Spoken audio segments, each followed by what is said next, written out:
Alors on est rue Goffard à Ixelles, dans le tournant de la chaussée de Wavre et le quartier Matongué, dans une rue qui est plutôt une rue résidentielle, juste à l'interface avec un quartier beaucoup plus animé de restaurants et de commerces. Et on se trouve dans des bâtiments qui étaient historiquement une charbonnerie, et puis qui ont accueilli un garage automobile, et puis pendant 20 ans un petit théâtre, avant de devenir maintenant pour la première fois la maison pour le rideau. Donc le rideau de Bruxelles, c'est un théâtre très ancien à Bruxelles.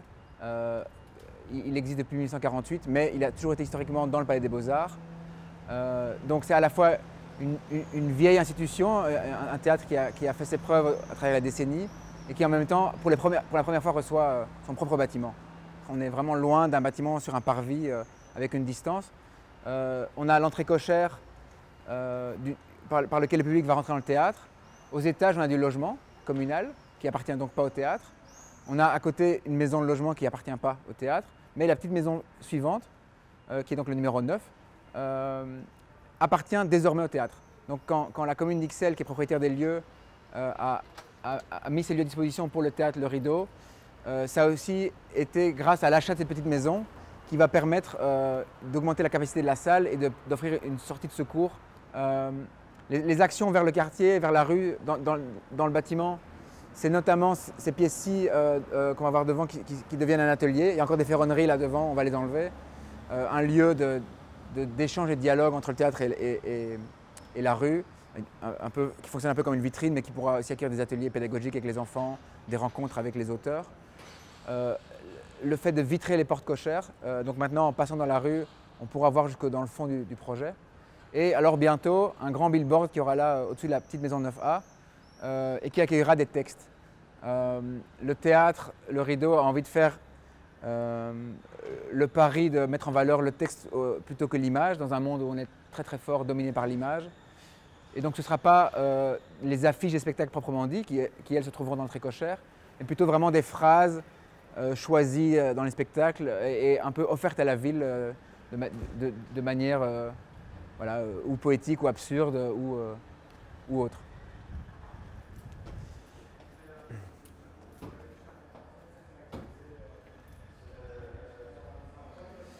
Donc on arrive dans l'entrée cochère. Donc vous voyez, on a vitré les parties supérieures de ces portes-là. On est en chantier, donc tout est très poussiéreux, mais à travers cette succession de portes, on peut arriver à voir jusqu'au fond du projet, dans le bar du projet.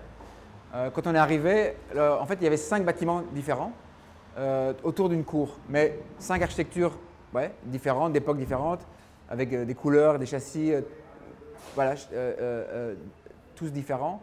Et il fallait arriver à faire, sur ce bâti déjà très construit, dans un intérieur d'îlot très construit aussi, avec des voisins tout proches, organiser les circulations, le fonctionnement entre tous ces bâtiments pour pouvoir faire un seul projet qui soit fluide, logique, qui permette aux artistes de circuler différemment que le public et qui offre aussi un confort acoustique non seulement pour le théâtre lui-même et les spectateurs, les acteurs, mais aussi vers les voisins qui habitent vraiment un étage plus haut. Ce qui est important ici, c'est la maison. Donc on est dans une échelle un peu domestique, effectivement, et une échelle aussi de la surprise, puisque de l'entrée, les choses paraissent petites et puis tout d'un coup, on arrive sur une grande salle. Mais toi, en tant qu'architecte, lorsque tu vois ceci, qu'est-ce que tu te dis? C'est un challenge incroyable, c'est une utopie, c'est une folie, ou bien c'est justement une richesse? C'est un peu tout ça en même temps. Alors c'est difficile, on arrive, le site est très construit. Donc on arrive, tout est construit, il n'y a pas de bâtiment à construire. Ce qu'il faut faire, c'est essayer de trouver les liens qui ne fonctionnent pas aujourd'hui et choisir les interventions qu'on peut faire pour que de ces bâtiments historiques qui existent, on fasse les interventions nécessaires pour qu'en un coup, on puisse raconter une nouvelle histoire avec des bâtiments existants. Moi, ce qui m'interpelle lorsque je regarde ton intervention ici, c'est la lumière. Parce que partout, tu as essayé d'amener au plus profondément de cet intérieur d'îlot assez construit de la lumière. C'était facile? C'était pas facile, mais c'était le but. C'est vrai que quand on est dans cette condition intérieur d'îlot un peu enclavé, pour éviter ce côté un peu claustrophobique de cul-de-sac, c'était vraiment important d'amener de la lumière, de se reconnecter à cette lumière. Ouais. Et donc, bon, le patio est évidemment la pièce la plus importante à ce titre-là, mais il y a plusieurs endroits comme ça où effectivement on essaye de ramener la lumière. Alors ici, ce qu'on essaie de faire pour ramener la lumière dans l'intérieur d'îlot, c'est un puits de lumière.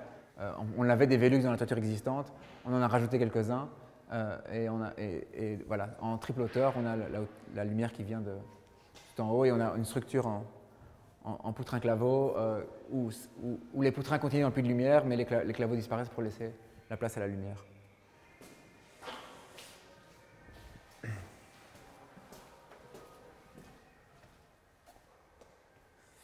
On arrive dans la grande salle. Donc c'était l'ancienne charbonnerie. Donc le volume lui-même n'a pas changé. Donc il y a eu un grand travail sur le sol, il y a eu un grand travail sur les rempêtements, les fondations, etc. Mais la principale intervention dans cette pièce-ci, c'est la rehausse des fermes. Donc vous voyez, c'est une toiture à double versant avec une charpente bois. Et historiquement, la charpente était, comme la plupart des charpentes, un triangle avec l'entrée, donc la partie horizontale inférieure qui était au-dessus des poutrelles ici. Donc plus d'1 mètre plus bas. Et donc pour les enjeux, vous devinez maintenant la mezzanine et la régie, pour des enjeux scéniques, donc à la fois d'éclairage scénographique, de jeu des acteurs, de possibilités, et aussi d'expression de la salle, d'avoir pu rehausser ces fermes avec des nouvelles poutres en lamelé collées de plus d'1 mètre dans la partie supérieure, change fortement la sensation de l'espace et les possibilités scéniques. Donc vous voyez ici derrière ce mur-là, on a la maison qui était de côté rue qui ne nous appartient pas. Et puis ici, avec ce passage-ci, on arrive dans la petite maison neuve que le public n'empruntera, j'espère jamais, parce que c'est simplement une sortie de secours, mais qui est surtout aussi la maison technique pour les régisseurs et les décors et l'accès. Voilà. On est dans cette petite maison qui accueille tout ça, qui accueille les locaux techniques avec les groupes de ventilation, les chaudières, et puis le billboard à l'étage. Quand on est ici à l'étage et le patio, on comprend encore mieux l'architecture existante des 5 bâtiments très différents les uns des autres autour de cet intérieur d'îlot et le patio qui est là au centre et qui structure le projet. Les étages sont tous donc, pour les artistes et pour les équipes, et on a 2 escaliers, 2 doubles volets d'escalier dans la maison contre la salle et dans la maison des bureaux, qui permettent à chaque étage de passer d'un bâtiment à l'autre. Donc ici on est dans ce qui sera le foyer des artistes, donc on n'occupe pas construire une grande cuisine pour pouvoir cuisiner et manger à 15-20 personnes s'il faut. On se trouve dans le 2e étage, dans le 2e étage ici de bureaux pour l'équipe du théâtre, sous les combles, avec des vues partout sur cet intérieur d'îlot dense, magique et un peu chaotique quand même, dans lequel on espère offrir une sorte d'apaisement et d'enclave sereine avec ce patio. Et de ce plateau de bureau, on peut arriver jusqu'aux loges. Je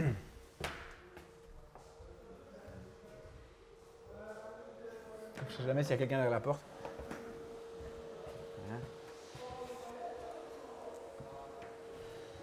Donc ici, on vient de traverser un petit volume qu'on a dû construire pour passer d'un des bâtiments à l'autre, parce que comme on voit ici, les toitures à double versant se rencontraient dans une corniche.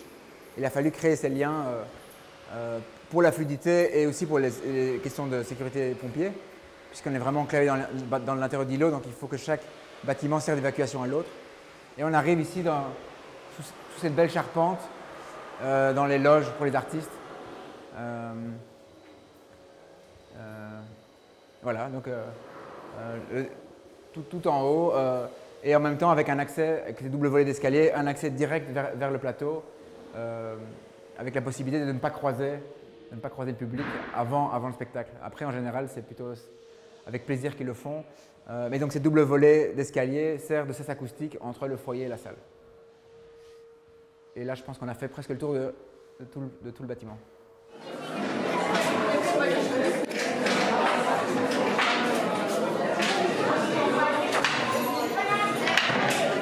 On est le 8 septembre 2019 et c'est le week-end d'ouverture du Théâtre Le Rideau. Week-end d'ouverture qui est un week-end de fête. Cette maison de théâtre qui s'ouvre sur le quartier et qui a inauguré ça avec des concerts, des festivités, de la nourriture, des formes d'écriture, des visites guidées dans tout le bâtiment.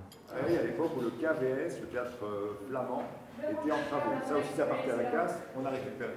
Pour moi, ce qui a vraiment été important pendant toutes ces années, c'est vraiment les connexions, les rencontres avec plein de métiers avec lesquels je n'avais pas l'habitude de travailler, vu que moi, à la base, je suis plutôt en lien avec les productions et les artistes. Enfin, j'étais assistante de direction tout un temps.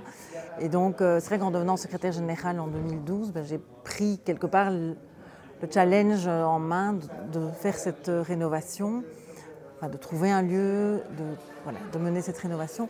Mais donc, c'est toutes ces rencontres humaines, et je pense qu'on a vraiment une centaine de personnes qui nous ont soutenus avec des différents niveaux de compétences et d'expertise. Tous ces miroirs-là viennent du BTC, et ils les avaient déjà récupérés il y a longtemps, et donc même à l'époque du dessin. Et donc du coup, le dessin des loges est fait sur base de ces choses qu'on a récupérées. C'est bien passé, s'il te plaît ? Super. Un des défis, ça a été le budget aussi. Hein. On a 950 mètres carrés, on est à 900 € le mètre carré, donc c'est un tout petit budget. Et quelque part, la magie ou l'exercice, c'est d'essayer de ne pas diffuser le budget dans tout le projet au mètre carré, mais d'essayer vraiment de hiérarchiser l'intervention pour pouvoir réaliser malgré tout des détails soignés, des interventions claires et précises avec ce petit budget. On est fiers, on est très contents. Alors, mon associé n'est pas là aujourd'hui parce qu'il vient d'avoir un bébé, voilà, mais on est très fiers au bureau de ce premier concours. C'était le premier concours remporté par le bureau, donc oui, symboliquement c'est très fort. Et les retours ces 2 derniers jours sont très agréables.